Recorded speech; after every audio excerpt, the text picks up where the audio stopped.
बिस्मिल्लाहिर्रहमानिर्रहीम। अस्सलाम वालेकुम व्यूअर्स, हम 10th क्लास का मैथ कर रहे थे। उसका सेकंड चैप्टर, उसका नाम थ्योरी ऑफ क्वाड्रेटिक इक्वेशन है। आज इंशाल्लाह हम उसकी एक्सरसाइज 2.1 के थर्ड क्वेश्चन का फर्स्ट पार्ट हल करेंगे। मेरे पास लिखा हुआ मौजूद है और इसका फर्स्ट क्वेश्चन भी मेरे पास लिखा हुआ मौजूद है। जब इसको देखते हैं, पढ़ते हैं, वो क्या कह रहे हैं। वो कह रहे हैं फॉर व्हाट वैल्यू ऑफ के द एक्सप्रेशन, इस एक्सप्रेशन में हमने फाइंड करनी है के की वैल्यू, इस के पता लगाने के लिए कि आया ये इज, आगे स्टेटमेंट पे लिखा हुआ है क्वेश्चन के आगे, इज परफेक्ट स्क्वायर की ये परफेक्ट स्क्वायर है। हमने इसलिए इसकी के वैल्यू फाइंड आउट करनी है। तो सबसे पहले तो अब हम इसकी डिस्क्रिमिनेंट से हल करेंगे। इसको डिस्क्रिमिनेंट को हल करते हुए इसके बाद जब हम इसकी स्टैंडर्ड फॉर्म निकालेंगे तो उसके मुताबिक जो मेथड क्वाड्रेटिक इक्वेशन का इस पर यूज करने वाला आसान तरीका होगा वो हम इसके ऊपर लगाते हुए के की वैल्यू फाइंड करेंगे। आज इंशाल्लाह अब हम एक्सरसाइज 2.1 का थर्ड क्वेश्चन का फर्स्ट पार्ट हल करेंगे। और जो चैनल पर नया है उससे गुजारिश है कि चैनल को सब्सक्राइब और बेल आइकन के बटन को क्लिक कर दे ताकि मेरे आने वाले हर वीडियो अब तक आसानी पहुंच सके। सबसे पहले तो अब हमने इसको कंपेयर करना है स्टैंडर्ड फॉर्म से। कंपेयर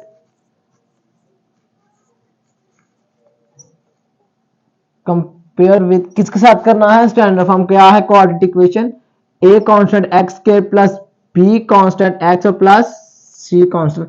हमने इस सारी एक्सप्रेशन को इसमें कन्वर्ट करना है, ये निकालनी है, कंपेयर करना है। उसके लिए हमें ए बी सी चाहिए। ए इज इक्वल है यहां पर के, बी इज इक्वल है यहां पर ये फुल वैल्यू 2 मल्टीप्लाई के प्लस 1 और जो सी इज इक्वल है वो है 4 के। अब हमने यहाँ पर डिस्क्रिमिनेंट का फार्मूला यूज करते हुए हमने इस value in A B C को फार्मूला के अंदर पुट करते हैं। फार्मूला क्या है? वो है बी स्क्वायर माइनस 4ac। अब हमने इसके अंदर इन सारी वैल्यूज को पुट करना है, डी डिस्क्रिमिनेंट का। अब इसके अंदर वैल्यूज को पुट करते हैं, जैसा कि 2, ये बॉक्स ब्रैकेट, ये के प्लस 1, फिर क्लोज ब्रैकेट और स्क्वायर, और ये माइनस फार्मूले वाला, 4 भी फार्मूले वाला। अब ए क्या है यहां पर हमारे पास? के स्क्वायर और जो सी है वो है 4। हम यहां पर लिख लेते हैं। अब हमने इनको मल्टीप्लाई करना है। अब इसको 2 टाइम इसका भी स्क्वायर अलग कर देते हैं तो आ जाएगा इसका स्क्वायर 4।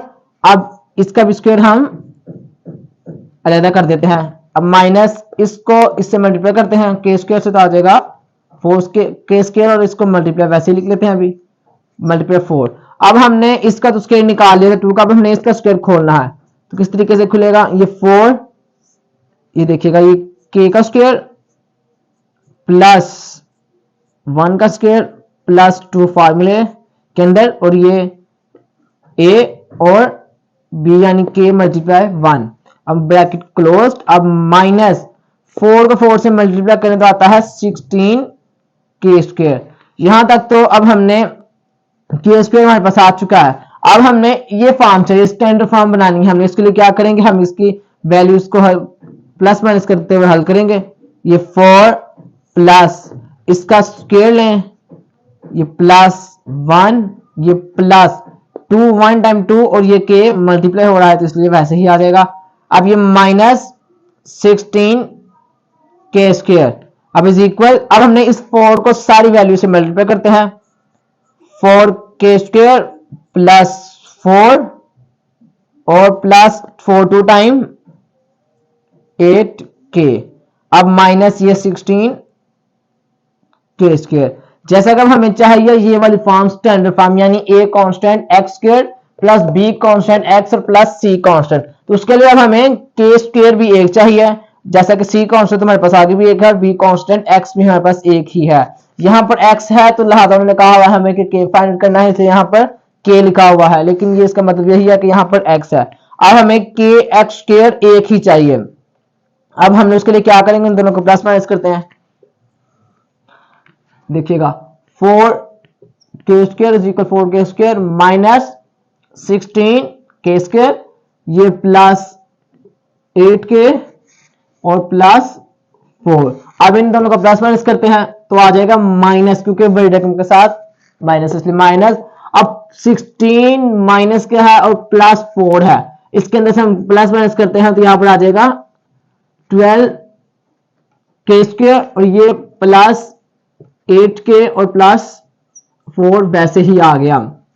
अब हमने इस माइनस को खत्म करना है, तो इसके लिए क्या करेंगे, अब माइनस को फुल वैल्यू से मल्टीप्लाई कर देंगे, यानी कॉमन लेते हुए माइनस 12 के स्क्वायर प्लस 8 के और प्लस 4, इसको मल्टीप्लाई करते हैं तो आ जाएगा माइनस माइनस प्लस, यानी 12 के स्क्वायर, अब ये माइनस प्लस माइनस 8 के, अब ये माइनस प्लस, यहां पर भी माइनस, ये 4 आ गया।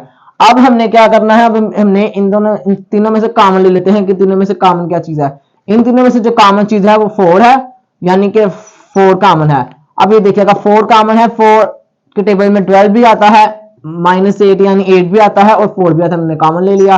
अब 12 4 3 टाइम 12 और के स्क्वायर, अब ये माइनस के स्क्वायर, ये माइनस 4 2 टाइम और ये वाला, अब ये देखिएगा 4 -1 टाइम, यानी इन तीनों को मल्टीप्लाई किया जाए तो ये आ जाती है, तो इसको हम इज इक्वल कर देते हैं 0 के। अब हमने क्या करना है, अब हमने यहाँ पर ये मल्टीप्लाई हो रहा है तो ये राइट पर जाके डिवाइड हो जाएगा तो 0 आएगा, यानी यहाँ पर आ जाएगा 3 के स्क्वायर -2 के -1 इज इक्वल 0। ये हमारे पास इसकी स्टैंडर्ड फॉर्म आ चुकी है। अब हमने इसके अंदर के फाइंड करना है, इसके मुताबिक हम देखते हैं कि कौन सा मेथड इजी है। यहां पर हम बाय फैक्टराइजेशन करते हैं, बाय फैक्टराइजेशन। उसके लिए हम क्या करेंगे, ए कांस्टेंट को सी कांस्टेंट से मल्टीप्लाई करते हैं तो आ जाएगा 3, और अब हम 3 का एलसीएम लिया जाए तो 3 आता है, यानी अब हम यहां पर हमें 3 चाहिए, मल्टीप्लाई करें 3 आए तो प्लस माइनस करें तो -2 आए। अब हम इसी फॉर्म को इन दोनों को लगा देते हैं, यानी कि 3 के स्क्वायर, और अब हमें चाहिए कि माइनस प्लस करें तो 2 के आए, -2 के आए, तब हम उसके लिए क्या करेंगे, -3 के और यहां पर ये +1 और यहां पर ये -1, ये वाला, यानी कि इन दोनों को मल्टीप्लाई करें तो ये आता है जो हमने इन दोनों को मल्टीप्लाई करने से लिया था, और प्लस माइनस करें तो ये फॉर्म बन जाती है। ये माइनस का है इसलिए माइनस आएगा, ये प्लस किया तो यहाँ पर 2 के आ गया। हम इन दोनों में से कॉमन ले लेते हैं, इन दोनों में से और इन दोनों में से। अब यहां में से 3 के कॉमन ले लेते हैं, 3 के कॉमन ले लिया। अच्छा, अब 3 के कॉमन ले लिया तो 1 के अंदर रह गया, और माइनस ये 3 1 टाइम 3 आ गया, और ये के भी बाहर आ गया इसलिए 1 आ गया। अब इस दोनों में से कॉमन लेते हैं, इसके अंदर हम 1 कॉमन ले लेते हैं क्योंकि दोनों में है, तो इसलिए सॉरी यहाँ पर के है, यहां पर अब हम इसके अंदर 1 कॉमन ले लिया तो यहां पर आ गया के, प्लस माइनस माइनस और 1 1 टाइम 1। जैसा कि हमने कहा था कि अगर ये दोनों चीजें सेम हो तो यानी हमारा आंसर ठीक है, तो ये हमारा आंसर ठीक जा रहा है क्योंकि दोनों सेम है, इज इक्वल 0। अब हम इन दोनों की एक इक्वेशन बना देते हैं और एक इन दोनों की, जैसा कि 3 के माइनस यहां +1 इज इक्वल कर देते हैं 0 के। उसके बाद जो सेकंड है वो है के -1 इज इक्वल 0 के। अब हमने जैसा कि उन्होंने कहा था हमें कि हमने क्या फाइंड करना है, के की वैल्यू, तो इसलिए हमने इनको 0 के इक्वल कर दिया। अब हम इसकी के की वैल्यू फाइंड करते हैं, यानी 3 के इज इक्वल है -1, यहाँ पर प्लस का है, राइट पर जाकर ये माइनस का हो जाएगा। उसी तरीके से यहाँ पर भी के इधर रहने देंगे, ये राइट पर जाके ये प्लस का हो जाएगा। यहाँ पर ए की वैल्यू तो हमारे पास आ चुकी है। अब हमें चाहिए दूसरा के, यानी वो कैसे निकालेंगे, अब हम वो ऐसे निकालेंगे कि 3 के पहले ही इधर था, यहाँ पर माइनस था, अब हमें यहाँ पर के चाहिए तो हम के यहीं पर रहने देंगे। ये यहाँ पर मल्टीप्लाई हो रहा है तो ये राइट पर जाके डिवाइड हो जाएगा, यानी ए के की वैल्यू हमारे पास ये भी आ गई। हमारे पास 2 के की वैल्यू आ चुकी है। एक आया है के इज इक्वल -1/3 और एक आया है के इज इक्वल 1, जैसा कि आप देख सकते हैं। और अभी उन्होंने कहा भी ये है कि इसके अंदर के की वैल्यूज फाइंड आउट करनी है, और हमने के फाइंड कर लिया है, और लास्ट पर अब हमने इसका सोल्यूशन सेट लिख लिया है। और मैं उम्मीद करता हूं कि आपको समझ आ चुकी होगी।